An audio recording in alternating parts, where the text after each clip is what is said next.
Day 2 News. We enlighten the dark side. Hakuna lugha ambayo CCM wataielewa zaidi ya kuwakataa kwenye sanduku la kura.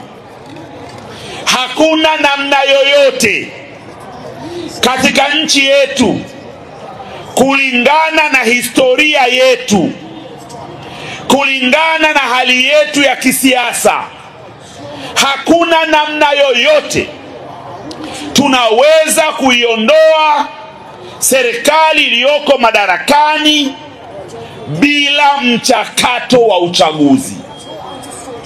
Chama cha Mapinduzi ukiwasusia uchaguzi, hawajali. Wanaweza kuongoza bunge bila aibu wakiwa ni 99% ya bunge bila aibu, na wanajiita ni wanademokrasia. Njia pekee ya kupambana na chama aina ya CCM ni kwenye sanduku la kura. Ninajua watu wamekatishwa tamaa na mambo yaliyotokea huko nyuma, mambo ya 2020, mambo ya 2024. Ninajua kwamba watu wamekata tamaa, lakini nataka niwaambie watu wa Mwanza, viongozi wetu wa dini, na tumefanyiwa sala hapa leo na dini zote mbili.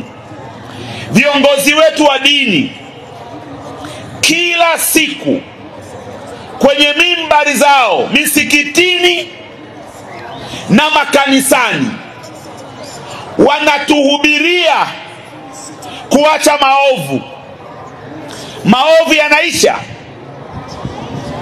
Viongozi wa dini wanachoka, wanakata tamaa, kwa sababu siku viongozi wa dini wakichoka, hapata kuwa na dunia.